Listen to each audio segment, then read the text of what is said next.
영상 시작 전 여러분들의 구독과 좋아요는 큰 힘이 됩니다. 안녕하세요. 여러분, 오늘은 한 부부의 이야기를 들려드리려고 합니다. 아마 여러분 중에서도 비슷한 경험을 하신 분들이 계실지도 모르겠어요. 38살의 준호는 매일 아침 6시면 어김없이 눈을 뜹니다. 지방 소도시에서 건설 자재, 유통업체를 운영하는 준호는 하루도 쉬지 않고 현장을 뛰어다니죠. 아침 일찍 창고에서 자재를 확인하고 오전에는 거래처를 방문하며 오후에는 직원들과 회의를 하고 저녁에는 견적서를 작성합니다. 퇴근 시간이 따로 없어요. 밤 10시가 넘어 집에 들어오는 날이 태반이었습니다. 준호가 이렇게 악착같이 일하는 이유는 단 하나였죠. 바로 가족을 위해서였습니다.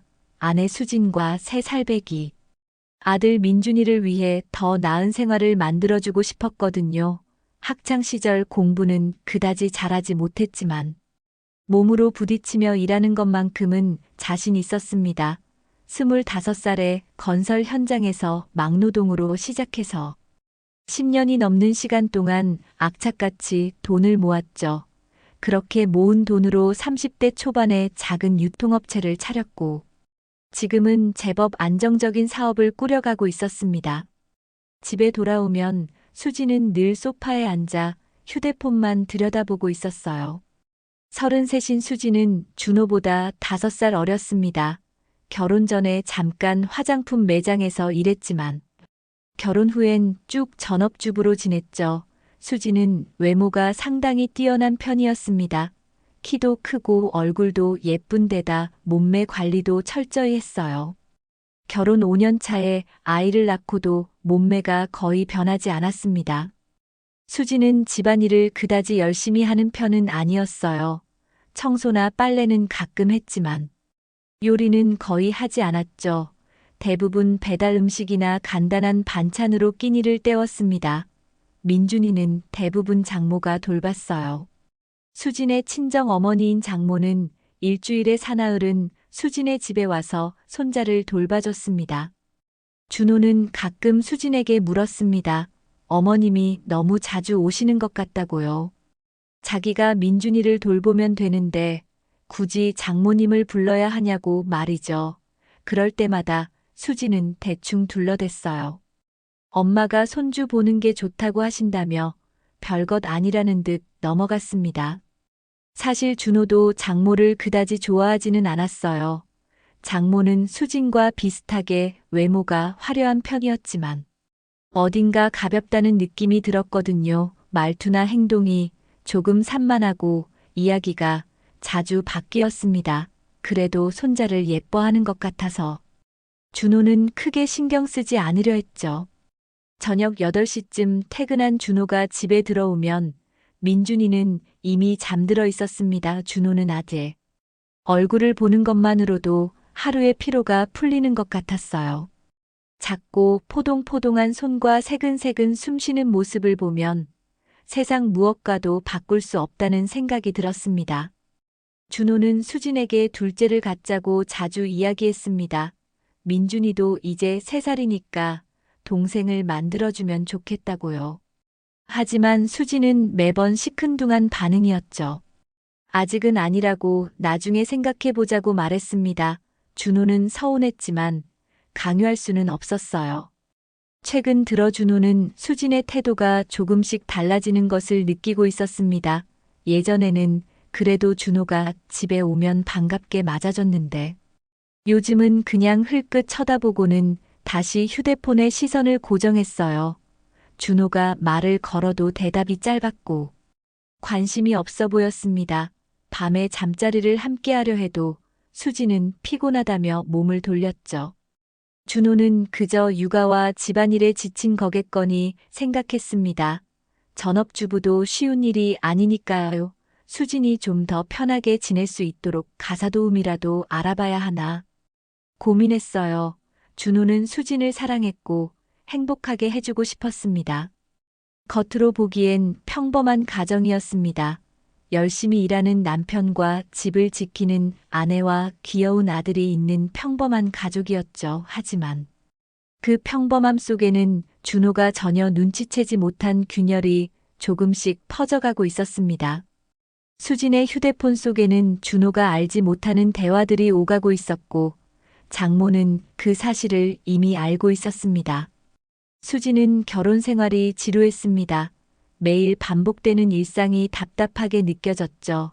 아침에 일어나면 준호는 이미 출근한 뒤였고, 민준이를 깨워 밥을 먹이고 친정엄마가 오면 아이를 맡기고는 혼자만의 시간을 보냈어요. 그 시간 동안 수지는 주로 카페에 가거나 쇼핑을 하거나 친구들을 만났습니다. 준호가 버는 돈은 넉넉한 편이었습니다. 수지는 생활비 걱정 없이 원하는 옷과 화장품을 살 수 있었죠. 하지만 그것만으로는 채워지지 않는 무언가가 있었어요. 남편은 항상 일에 빠져 있었고, 수진에게 큰 관심을 보이지 않았습니다. 로맨틱한 데이트나 여행도 거의 없었죠. 준호는 그저 돈을 벌어다 주는 기계처럼 느껴졌습니다. 석 달 전 수진은 대학 동기들과 모임이 있었습니다. 오랜만에 만난 친구들은 저마다 자기 삶을 자랑했어요. 누구는 승진했다고, 누구는 해외여행을 다녀왔다고 얘기했죠. 수진도 남편이 사업을 잘한다며 둘러댔지만 속으로는 공허했습니다. 그때 친구 하나가 회사 후배를 데려왔어요. 그 남자의 이름은 재현이었습니다. 31살로 대기업 영업팀에서 일하고 있었죠. 키가 크고 잘생긴 외모에 말솜씨도 좋았습니다. 재현은 수진을 보자마자 관심을 보였어요. 수진의 외모를 칭찬하며 자연스럽게 대화를 이어갔습니다. 수진은 오랜만에 느끼는 설렘에 얼굴이 붉어졌죠. 모임이 끝난 후 재현은 수진에게 연락처를 물었습니다. 수진은 잠시 망설였지만 결국 번호를 알려줬어요. 그날 밤부터 재현은 수진에게 문자를 보내기 시작했습니다. 처음에는 가벼운 안부였지만 점점 대화가 길어졌죠.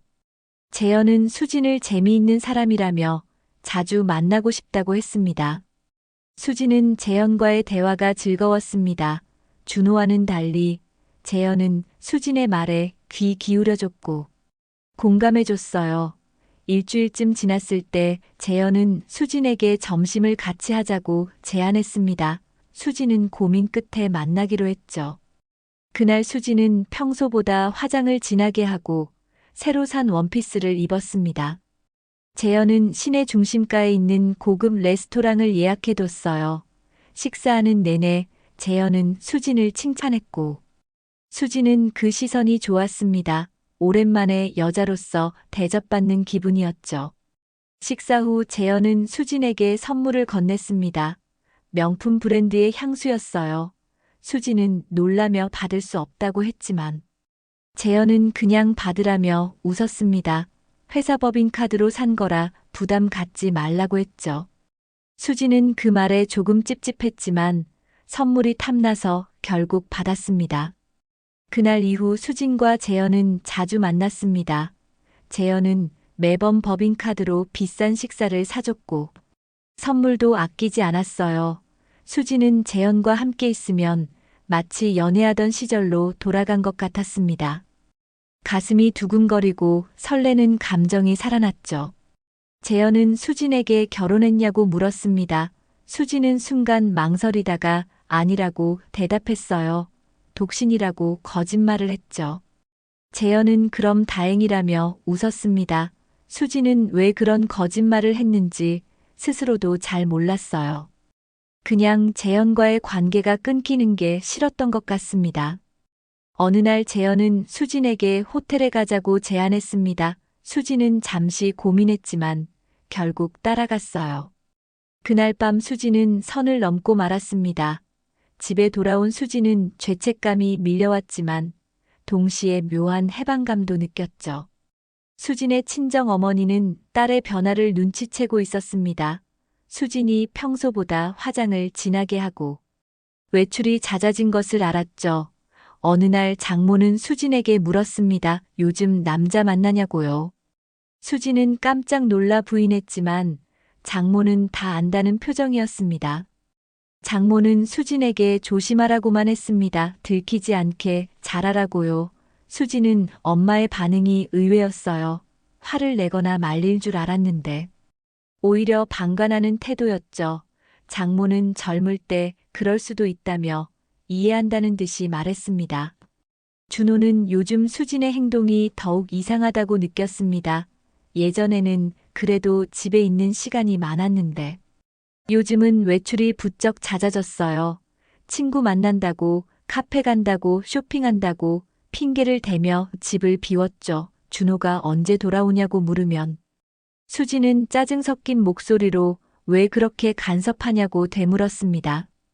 밤에 준호가 수진에게 다가가면 수지는 몸을 돌렸습니다. 피곤하다는 핑계였죠. 한두 번도 아니고. 계속 거부당하니 준호는 서운함을 넘어 의심이 들기 시작했어요. 둘째를 원한다고 말해도 수지는 아직 때가 아니라며 손사래를 쳤습니다. 준호는 수진에게 물었습니다. 요즘 왜 그러냐고, 무슨 일 있냐고요. 수지는 별일 없다며 그냥 육아가 힘들어서 그런 거라고 둘러댔습니다. 준호는 그럼 가사도우미라도 구할까 제안했지만 수지는 필요 없다고 잘라 말했어요. 어느 날 저녁 준호가 평소보다 일찍 집에 돌아왔습니다. 6시쯤 되었을 때였죠. 민준이는 거실에서 장모와 함께 있었고 수지는 보이지 않았어요. 준호는 장모에게 수진이 어디 갔냐고 물었습니다. 장모는 순간 당황한 표정을 지었습니다. 그게 지금 친구 만나러 갔는데. 아니, 마트에 갔나 잠깐만 어디 간다고 했더라. 말을 더듬으며 횡설수설했죠. 준호는 이상하다고 느꼈습니다. 장모가 왜 저렇게 말을 제대로 못하는지 의아했어요. 준호는 다시 물었습니다. 몇 시에 나갔냐고, 어디 간다고 했냐고요. 장모는 2시쯤 나간 것 같다며 친구 만난다고 했다고 말을 바꿨습니다. 준호는 4시간이나 친구를 만나고 있다는 게 이해가 안 됐어요. 그날 밤 8시가 넘어서야 수진이 집에 돌아왔습니다. 준호는 어디 갔었냐고 물었고 수진은 친구들이랑 저녁까지 먹었다고 대답했어요. 화장이 조금 번져 있었고 옷매무새도 어딘가 흐트러져 보였습니다. 준호는 그냥 넘어갔지만 뭔가 석연치 않았죠. 다음 날 준호는 일부러 점심시간에 집에 들렀습니다. 수진이 집에 있을 거라고 생각했거든요. 하지만 집엔 장모와 민준이만 있었습니다. 장모는 또다시 당황한 표정을 지었어요. 수진은 병원에 갔다며 금방 온다고 했습니다. 준호는 무슨 병원이냐고 물었습니다. 장모는 그냥 검진 받으러 갔다며 말을 흐렸죠. 준호는 왜 아무 말도 안 했냐고 묻자. 장모는 별거 아니라서 그랬나 보다며 얼버무렸습니다. 준호는 점점 확신이 들기 시작했습니다. 뭔가 수상하다는 걸 느꼈어요. 수진의 행동도 이상했지만 장모의 태도는 더욱 의심스러웠습니다. 마치 뭔가를 숨기고 있는 것 같았죠. 저녁에 수진이 돌아오자 준호는 병원 어디 갔었냐고 물었습니다. 수진은 순간 당황하더니 산부인과 갔다며 검진받았다고 대답했어요. 준호는 왜 말 안 했냐고 묻자 수진은 별거 아니라서 그랬다며 짜증을 냈습니다. 준호는 그날 밤 잠을 이루지 못했습니다. 수진이 옆에서 자고 있었지만 마음은 복잡했어요. 아내를 의심한다는 게 스스로도 믿기지 않았지만 이상한 일들이 너무 많았습니다. 다음 날 준호는 고등학교 동창인 태수에게 전화를 걸었습니다. 태수는 탐정사무소를 운영하고 있었어요. 둘은 오랜만에 통화했고 안부를 물었죠. 준호는 한참을 망설이다가 조심스럽게 물었습니다. 사람 미행하는 것도 가능하냐고요. 태수는 당연하다며 누구를 미행하냐고 물었습니다. 준호는 잠시 침묵하다가 아내를 미행해달라고 부탁했어요. 태수는 놀란 목소리로 수진이를 왜 미행하냐고 물었습니다. 준호는 요즘 행동이 이상해서 확인하고 싶다고 했죠. 준호는 자기가 이런 짓을 하고 있다는 게 믿기지 않았습니다. 아내를 미행하다니 결혼 7년 만에 처음 있는 일이었죠. 하지만 확인하지 않으면 계속 의심하며 살 것 같았어요. 차라리 아무것도 아니라는 걸 확인하고 마음 편히 지내고 싶었습니다. 태수는 이틀 뒤 준호에게 연락을 해왔습니다. 급하게 만나자고 했어요. 준호는 가슴이 철렁 내려앉았습니다. 뭔가 발견한 게 분명했죠. 준호는 현장 일을 마치고 서둘러 태수의 사무실로 향했습니다. 사무실에 들어서자 태수는 심각한 표정으로 앉아 있었습니다. 책상 위에는 몇 장의 사진과 서류들이 놓여 있었어요. 준호는 천천히 자리에 앉았습니다. 손이 떨렸죠. 태수는 미안하다는 말부터 꺼냈습니다. 친구로서 이런 얘기하기가 너무 힘들다고 했어요. 준호는 그냥 말해달라고 했습니다. 태수는 한숨을 쉬고는 사진을 준호 앞으로 밀었죠. 첫 번째 사진은 카페 앞에서 찍힌 것이었습니다. 수진이 한 남자와 함께 걸어 나오는 모습이었어요. 남자는 키가 크고 정장을 입고 있었습니다. 둘은 서로를 보며 웃고 있었죠. 수진의 표은 준호가 본 적 없을 만큼 밝았습니다. 두 번째 사진은 레스토랑 안에서 찍힌 것이었습니다. 수진과 그 남자가 마주 앉아 식사를 하고 있었어요. 손을 맞잡고 있는 모습도 보였습니다. 준호는 사진을 보며 숨이 막혔습니다. 세 번째 사진은 더 충격적이었습니다. 호텔 로비에서 나오는 수진과 그 남자의 모습이었어요. 시간은 오후 4시쯤으로 찍혀 있었습니다. 둘은 자연스럽게 나란히 걸으며 로비를 빠져나갔죠. 태수는 조심스럽게 말을 이었습니다. 이틀 동안 미행한 결과 수진은 그 남자와 3번 만났다고 했어요. 첫날은 카페에서 2시간 정도 있다가 레스토랑으로 이동했고 둘째 날은 아예 호텔로 들어갔다고 했습니다. 준호는 말문이 막혔습니다. 머릿속이 하얘졌어요. 이게 현실인지 꿈인지 구분이 안 갔습니다. 7년을 함께 산 아내가 다른 남자와 호텔에 간다는 게 믿기지 않았죠. 태수는 그 남자에 대해서도 조사했다고 말했습니다. 이름은 재현이고 31살이며 대기업 영업팀에서 일한다고 했어요. 미혼이고 회사에서는 성과가 좋기로 유명하다고 했습니다. 더 충격적인 건 그 다음이었습니다. 태수는 재현이 수진과 만날 때 법인카드를 쓴다는 정보도 알아냈다고 했어요. 호텔비도 식사비도 선물 구입비도 전부 회사 법인카드로 결제했다는 겁니다. 태수는 영수증 내역까지 확보했다며 서류를 보여줬죠. 준호는 서류를 보며 분노가 치밀어 올랐습니다. 자기는 가족을 위해 악착같이 일하는데 아내는 다른 남자와 회사 돈으로 호강을 하고 있었던 겁니다. 게다가 그 남자도 회사 돈을 사적으로 쓰는 파렴치한이었죠. 태수는 더 조사할 것이 있냐고 물었습니다. 준호는 고개를 저었어요. 이미 충분했습니다. 더 이상 볼 필요도 없었죠. 준호는 사진과 서류를 챙겨 들고 일어섰습니다. 사무실을 나온 준호는 차에 앉아 한참을 멍하니 있었습니다. 눈물이 나올 것 같았지만 나오지 않았어요. 그냥 가슴이 너무 아팠습니다. 배신감과 분노와 허무함이 한꺼번에 밀려왔죠. 준호는 문득 장모가 떠올랐습니다. 수진이 외출할 때마다 민준이를 봐주던 장모 말이에요. 장모의 횡설수설하던 모습과 당황하던 표정이 이제야 이해가 됐습니다. 장모는 처음부터 알고 있었던 겁니다. 딸이 바람을 피우는 걸 알면서도 손자를 봐주며 도와주고 있었던 거죠. 준호는 핸들을 세게 쳤습니다. 손이 아팠지만 분노를 참을 수 없었어요. 아내뿐만 아니라 장모까지 자기를 속이고 있었다는 사실이 견딜 수 없었습니다. 준호는 당장 집에 가서 수진을 다그치고 싶었습니다. 하지만 참았어요. 지금 감정적으로 대응하면 안 된다는 걸 알았죠. 냉정하게 대처해야 했습니다. 준호는 차를 몰고 변호사 사무실로 향했습니다. 변호사 사무실에 도착한 준호는 이혼 전문 변호사를 만났습니다. 변호사는 준호가 가져온 사진과 서류를 꼼꼼히 살펴봤어요. 충분한 증거라며 고개를 끄덕였습니다. 변호사는 이혼 소송과 함께 상간소송도 제기할 수 있다고 설명했습니다. 상간소송은 배우자가 아닌 제3자에게 위자료를 청구하는 겁니다. 또한 법인카드 사적 사용은 횡령에 해당할 수 있으니 재연의 회사에 제보할 수도 있다고 했어요. 준호는 모든 걸 진행하고 싶다고 말했습니다. 아내에게도 그 남자에게도 대가를 치르게 하고 싶었죠. 변호사는 알겠다며 준비하겠다고 했습니다.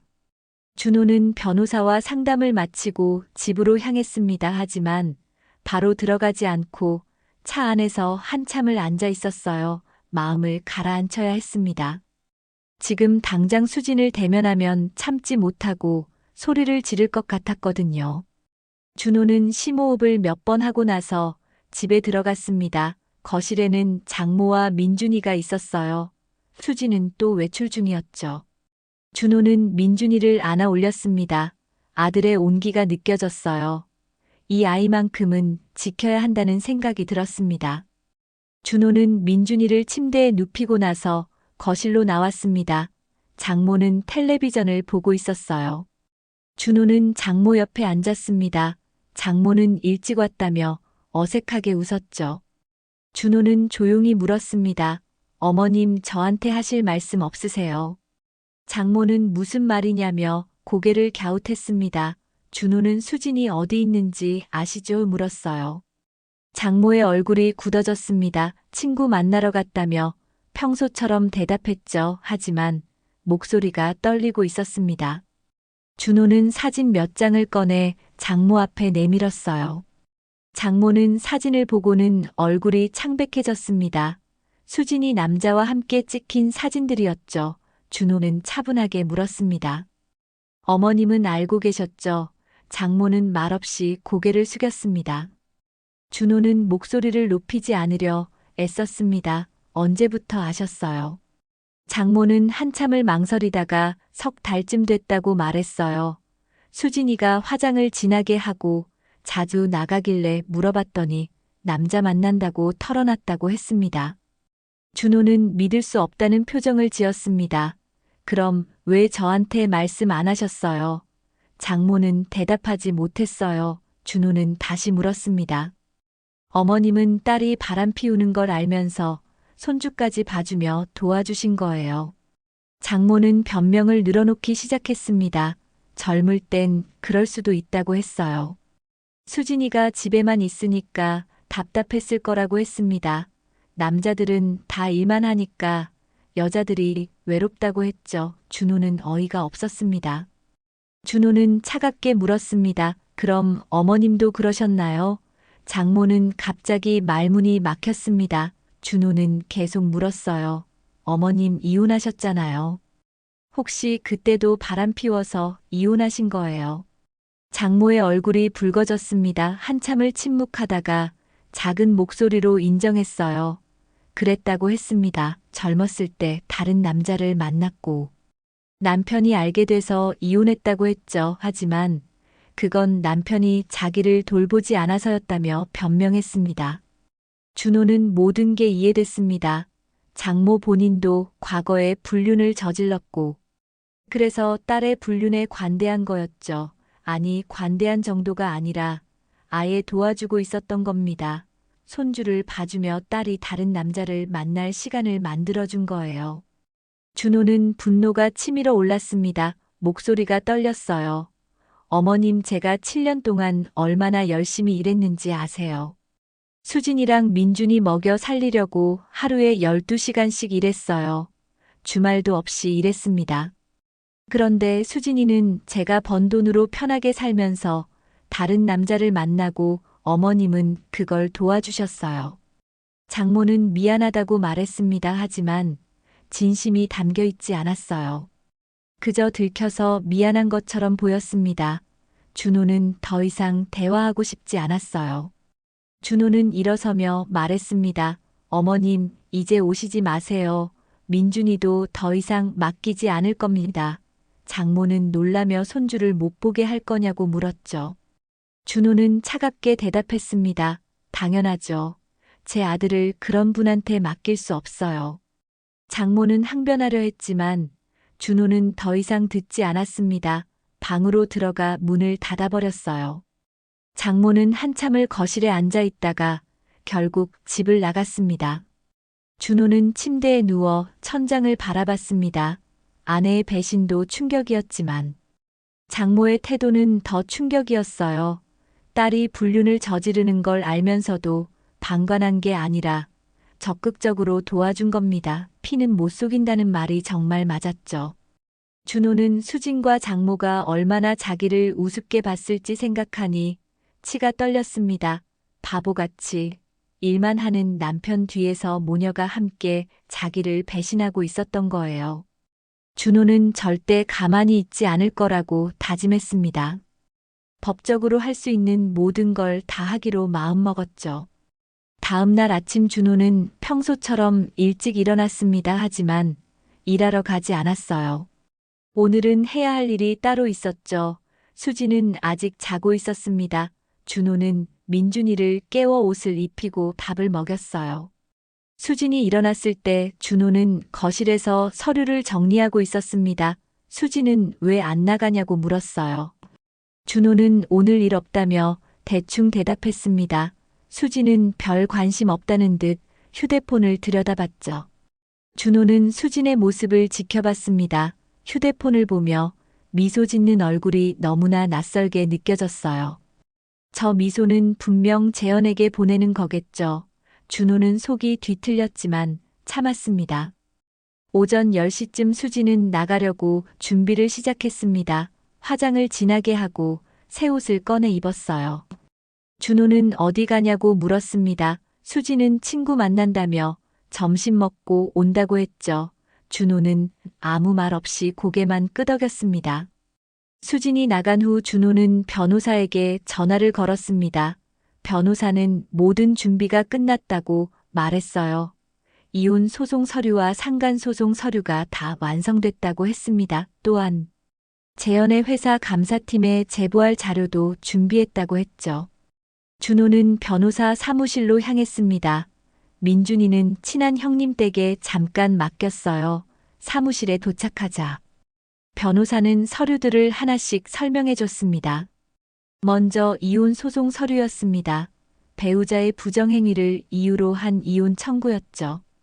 증거 자료로 호텔 출입 사진과 미래 장면 사진들이 첨부돼 있었습니다. 변호사는 이 정도 증거면 이혼은 확실하다고 말했어요. 양육권도 준호가 가질 가능성이 높다고 했습니다. 다음은 상간소송 서류였습니다. 재현을 상대로 한 손해배상 청구였죠. 배우자 있는 여자와 부적절한 관계를 맺어 가정을 파탄낸 책임을 묻는 겁니다.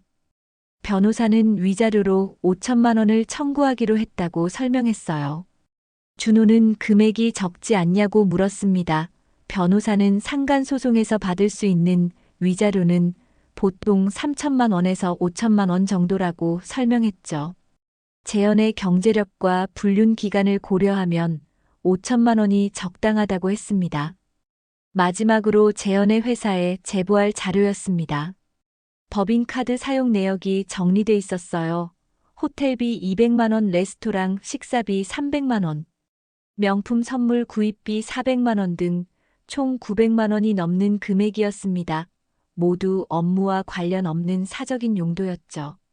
변호사는 이건 명백한 횡령이라고 설명했습니다. 회사 돈을 개인적인 불륜 관계 유지에 사용한 거니까요. 회사에서 알게 되면 징계는 물론 형사 고발까지 할 가능성이 높다고 했어요. 최악의 경우 해고당할 수도 있다고 했습니다. 준호는 모두 진행하라고 했습니다. 변호사는 알겠다며 우선 이혼 소송부터 법원에 접수하겠다고 했어요. 상간 소송도 동시에 진행하고 회사 제보는 일주일 뒤에 하기로 했습니다. 변호사 사무실을 나온 준호는 한결 마음이 가벼워진 것 같았습니다. 드디어 반격을 시작하는 거니까요. 수진과 재현이 저지른 일에 대한 대가를 치르게 할 겁니다.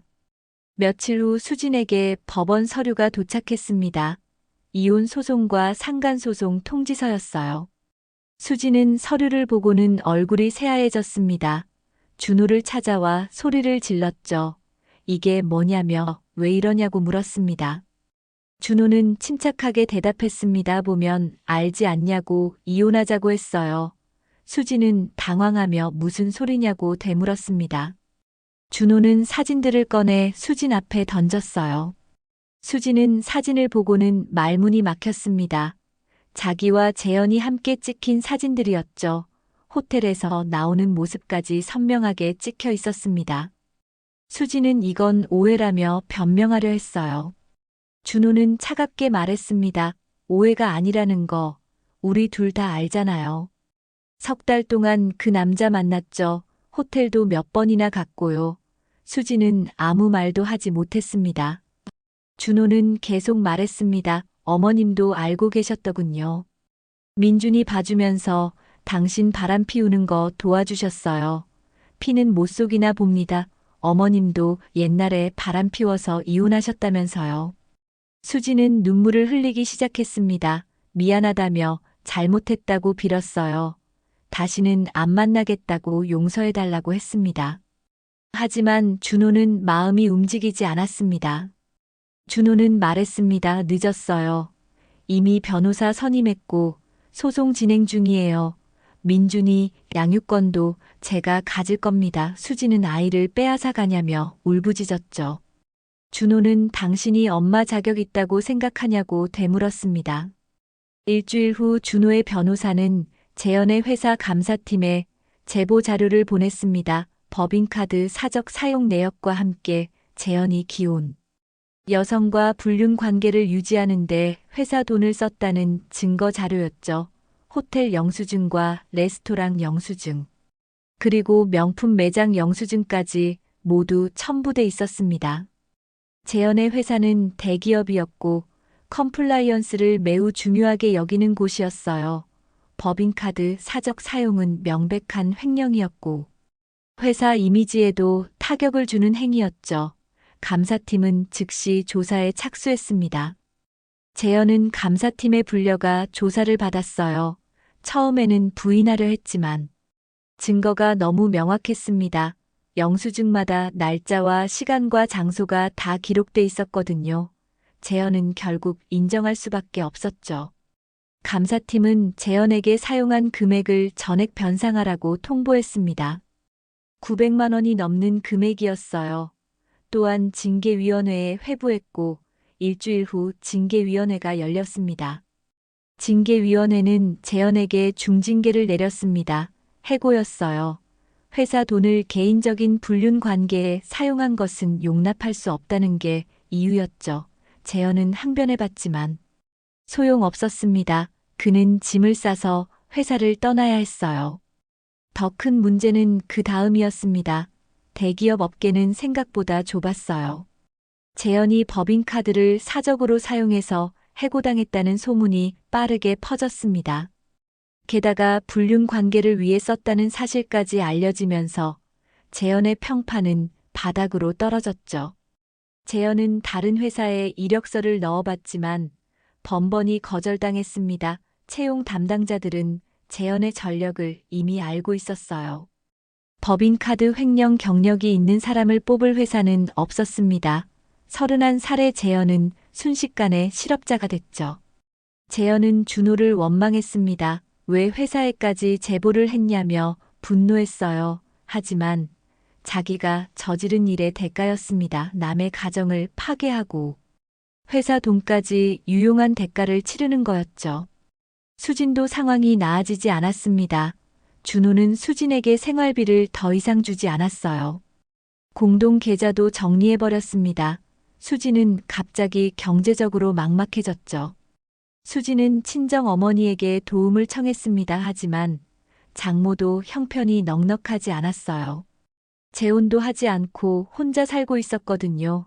장모는 수진에게 얼마 안 되는 돈을 줬지만 그것도 오래가지 못했습니다. 수진은 재현에게 연락했습니다. 하지만 재현은 전화를 받지 않았어요. 문자를 보내도 답이 없었습니다. 재현도 지금 자기 처지가 급해서 수진을 돌볼 여유가 없었던 거죠. 수진은 그제야 재현이 진심으로 자기를 사랑한 게 아니었다는 걸 깨달았습니다. 몇 달 후 법원에서 첫 재판이 열렸습니다. 준호의 변호사는 충분한 증거를 제시했어요. 불륜 사진과 호텔 출입 기록, 그리고 증인 진술까지 모든 게 준비돼 있었습니다. 수진의 변호사는 제대로 된 반박을 하지 못했죠. 판사는 증거를 검토한 후 수진의 유책을 인정했습니다. 이혼 사유가 명확하다고 판단한 거예요. 양육권 문제도 다뤄졌습니다. 수진은 민준이를 자기가 키우겠다고 주장했지만 받아들여지지 않았어요. 판사는 양육권을 준호에게 주는 게 타당하다고 판단했습니다. 수진이 불륜을 저지른 데다 경제력도 없었거든요. 반면 준호는 안정적인 수입이 있고 양육 의지도 확실했습니다. 판결은 명확했습니다. 이혼이 인정됐고 양육권은 준호에게 갔어요. 수진은 민준이에게 매달 양육비를 지급해야 했습니다. 한 달에 50만 원이었죠. 일도 없는 수진에게는 큰 부담이었습니다. 또한 재현을 상대로 한 상간소송도 진행됐습니다. 재현은 법정에 나와 고개를 숙였어요. 변호사는 재현의 형편이 어렵다며 금액을 줄여달라고 요청했지만 법원은 5천만 원의 위자료를 그대로 인정했습니다. 재현은 5천만 원을 분할로 갚기로 했습니다. 직장도 없는 상태에서 당장 낼 수 없었거든요. 재현의 인생은 완전히 무너져 버렸죠. 대기업 직장도 잃고 빚까지 지게 됐습니다. 수진은 법원 복도에서 준호를 마주쳤습니다. 눈물을 흘리며 다가와 용서를 빌었어요. 민준이라도 자주 보게 해달라고 애원했습니다. 준호는 냉담하게 말했죠. 면접 교섭권은 법적으로 인정되니까 한 달에 한 번은 만날 수 있을 거라고요. 수진은 무너져 내렸습니다. 모든 게 자기 잘못이라는 걸 너무 늦게 깨달았어요. 순간의 쾌락을 위해 가정을 버렸고 이제 그 대가를 치르는 겁니다. 아들도 남편도 경제적 안정도 모두 잃어버렸죠. 장모도 손자를 볼 수 없게 됐습니다. 준호는 장모의 연락을 모두 차단했어요. 딸의 불륜을 방관하고 도와준 사람을 용서할 수 없었습니다. 장모는 뒤늦게 후회했지만 이미 돌이킬 수 없었어요. 판결이 확정된 후 준호는 새로운 삶을 시작했습니다. 민준이와 단둘이 사는 생활이 시작됐죠. 처음에는 서툴렀어요. 아침에 민준이를 깨워 밥을 먹이고 옷을 입히는 일이 쉽지 않았습니다. 회사 일과 육아를 병행하는 게 힘들었죠. 준호는 민준이를 어린이집에 보냈습니다. 오전 8시에 데려다주고 저녁 6시에 데리러 왔어요. 예전처럼 밤늦게까지 일할 수는 없었습니다. 민준이를 위해 시간을 조절해야 했죠. 처음 몇 주는 정말 힘들었습니다. 민준이는 엄마를 찾으며 울었어요. 준호는 아들을 달래며 함께 울었습니다. 3살배기 아이에게 엄마가 왜 없는지 설명할 수 없었죠. 그냥 꼭 안아주는 것밖에 할 수 없었습니다. 하지만 시간이 지나면서 둘은 적응해 갔습니다. 준호는 요리를 배우기 시작했어요. 유튜브를 보며 아이 반찬 만드는 법을 익혔습니다. 김치찌개와 된장찌개는 이제 제법 할만했죠. 민준이도 아빠가 해주는 밥을 잘 먹었습니다. 저녁에는 민준이와 함께 시간을 보냈습니다. 그림책을 읽어주고 블록 놀이를 했어요. 목욕도 시키고 잠자리에 눕혀줬습니다. 힘들었지만 행복했어요. 아들과 함께하는 시간이 소중하게 느껴졌습니다. 회사 직원들도 준호의 상황을 이해해줬습니다.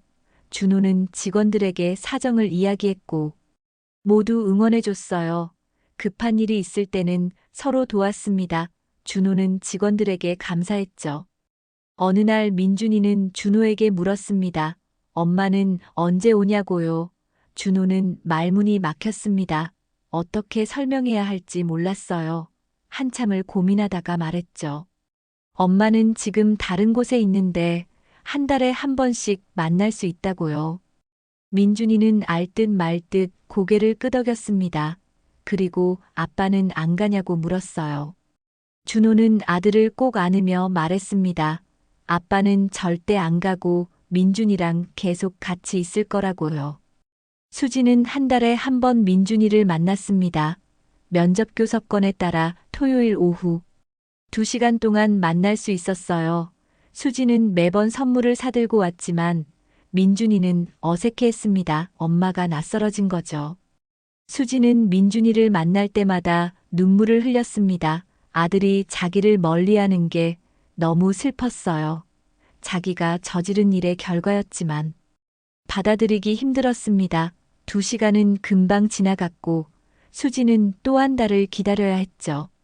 수지는 구직 활동을 시작했습니다. 하지만 쉽지 않았어요. 경력 단절에다 나이도 33이라 마땅한 일자리를 구하기 어려웠습니다. 결국 작은 옷가게에서 아르바이트를 시작했어요. 최저임금을 받으며 하루 8시간씩 일했습니다. 수지는 매달 민준이에게 양육비 50만 원을 보냈습니다. 적은 월급에서 50만 원을 떼어내면 생활이 빠듯했어요. 집세와 생활비를 내고 나면 남는 게 거의 없었습니다. 예전에 준호가 벌어다 준 돈으로 편하게 살던 때가 그리웠죠. 재현은 수진과 완전히 연락이 끊어졌습니다. 재현도 지금 살아남기에 급급했어요. 대기업 경력이 있어도 횡령 전력 때문에 취업이 안 됐습니다. 결국 작은 회사에 들어갔지만 월급은 예전의 절반도 안 됐죠. 재현은 준호에게 5천만 원을 갚아야 했습니다. 매달 100만 원씩 분할 상환하기로 했지만 쉽지 않았어요. 월급도 적은데 100만 원을 떼어내면 생활이 어려웠습니다. 재현은 자기 인생이 완전히 망가졌다고 생각했죠. 장모는 혼자 쓸쓸하게 지냈습니다. 손자를 볼 수 없게 된 게 가장 힘들었어요. 수진에게 연락해서 민준이 사진이라도 보내달라고 했지만 수진도 자주 만나지 못하는 상황이었습니다. 장모는 자기가 한 일을 후회했습니다. 딸의 불륜을 말렸어야 했는데 오히려 도와준 게 잘못이었죠. 과거 자기도 불륜을 저질렀던 경험 때문에 딸에게 관대했던 겁니다. 하지만 그 결과 딸도 손자도 모두 잃어버렸어요. 수지는 가끔 준호에게 문자를 보냈습니다. 미안하다고 용서해달라고 했어요. 민준이를 더 자주 보게 해달라고 애원했습니다. 하지만 준호는 답장하지 않았어요.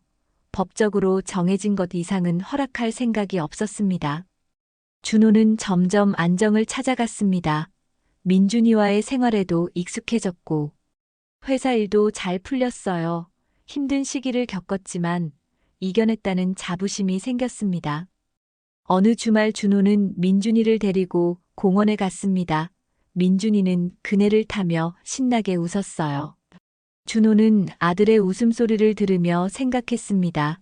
가정을 지키려던 자기의 노력은 배신당했지만 아버지로서 아들은 끝까지 지킬 거라고요. 준호는 민준이에게 다짐했습니다. 앞으로 더 좋은 아빠가 되겠다고, 아들에게 부족함 없이 살게 해주겠다고요. 비록 엄마 없이 자라지만 아빠의 사랑으로 행복하게 키우겠다고 다짐했습니다.